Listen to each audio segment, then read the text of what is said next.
Daddy daddy అంటూనే మెత్తగా గులాబీ ముళ్ళు గుచ్చేసింది కవితక్క.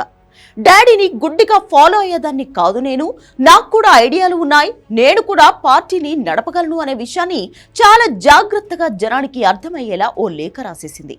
కేసీఆర్ సభ ఎలా నడపాలో కూడా మేడం చెప్పేసింది. సీనియర్లను మాట్లాడనివ్వాలి కదా అంటూ ఇండైరెక్ట్ గా విమర్శించింది. అంటే నీ ఒక్కడి పెత్తనం కుదరదని తేల్చేసింది. తన వెనుక బీజేపీ ఉందనే ప్రచారాన్ని తిప్పికొట్టడానికి తెలివిగా మరో అస్త్రం ప్రయోగించింది. బీజేపీని మరింతగా విమర్శించాల్సింది అంటూనే అసలు బీజేపీతో మనం సాఫ్ట్గా ఉంటున్నామనే ప్రచారం ఉందంటూ చెప్పకనే చెప్పింది అసలు విషయం. ఇలా అన్ని రకాలుగా కేసీఆర్ ను బీఆర్ఎస్ ను ఇరుకున పడేసింది కవిత. ఇంటర్నల్ గా గట్టిగా అడిగినా తననే బుజ్జగించాలని చూసిన పరిస్థితిని చూసి సైలెంట్ అయింది. ఇక కవిత సైలెంట్ అనుకుని కేటీఆర్ మళ్లీ ఫామ్ లోకి రావాలని ప్రయత్నించిన మరుసటి రోజే లేఖాస్త్రం ప్రయోగించింది కవిత. పార్టీలో తన మాటకు వాల్యూ ఇవ్వాలని, తాను కూడా కీ రోల్ పోషిస్తానని అంటూ డాడీకి, అన్నకి, మరోవైపు పార్టీ శ్రేణులకు ఒకేసారి ఒకే లేఖ ద్వారా చెప్పేసింది. కవిత బహిరంగ లేఖతో కేటీఆర్ వర్గం షాక్ అయింది. ఇదేంటి సైలెంట్ లో ఉందనుకుంటే ఎంత వైలెంట్ గా బయటకు వచ్చిందని గింజుకుంటున్నారు. పైగా ఓ పెద్ద మనిషిలాగా పెద్ద ఆయనకే సలహాలు ఇస్తుందా అంటే తనను ఇగ్నోర్ చేయలేరని చెప్పినట్లేనా అనుకుంటున్నారు. గులాబీ కోటలో ఏదో బద్దలవుతుందని మీడియా చెప్పడం, హరీష్ రావు కేటీఆర్ల మంతనాలు తప్పితే మరో వాసన రాలేదు. కానీ ఇప్పుడు కవిత లేఖతో అంతా బట్టబయలైపోయింది. బీఆర్ఎస్ లో అంతర్యుద్ధం నిజమేనని తేలిపోయింది. ఇంకెవరు ఎలా ఖండించినా దానిని కాదనలేరు. సరే, ఇంత లేఖ రాసిన కవిత కాళేశ్వరంపై కమిషన్ డాడీకి నోటీసులు ఇస్తే అధైర్యపడొద్దు అని చెప్పలేదు.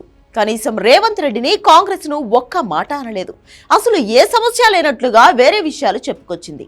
అంటే ఒక విధంగా మీ చావు మీరు చావండి, నా సంగతి మాత్రం చూడండి అని చెప్పినట్లుగా ఉందనే కామెంట్లు వస్తున్నాయి. ఎవరికెలా ఉన్నా కవిత లేఖ కాంగ్రెస్ బీజేపీలకు మాత్రం లడ్డూలా దొరికింది.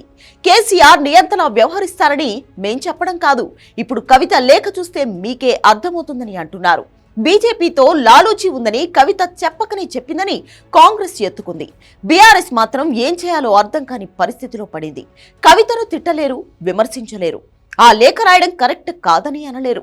లిక్కర్ స్కామ్ లో ఇరుక్కుని పార్టీ పరువు తీసింది కాక ఈ గొడవేంటని ఒక వర్గం మండిపడుతోంది. బీజేపీ ముందు మోకరిల్లడానికి అసలు నీ స్కామే కారణం కదా అని వారంటున్నారు. ఇప్పుడు బీజేపీని గట్టిగా విమర్శించాలని సూక్తులు చెప్పడం ఏంటని నిలదీస్తున్నారు. అయితే ఇవన్నీ డైరెక్ట్ గా ఓపెన్ గా అనలేకపోతున్నారు. అదే జరిగితే కవిత డాడీ గురించి, అన్న గురించి విషయాలు బయట పెడితే ఎలా అనే భయం ఉంది. ఎందుకంటే ఇంటి గుట్టంతా కవితకు తెలుసు.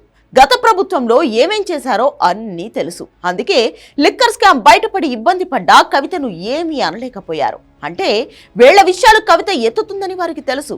అందుకే ఇప్పుడు ఈ సంక్షోభాన్ని ఎలా ఎదుర్కోవాలో అర్థం కాక సతమతమవుతుంది గులాబీ టీం. ముఖ్యంగా కేటీఆర్కే ఇప్పుడు ఇబ్బందికర పరిస్థితి వచ్చి పడింది.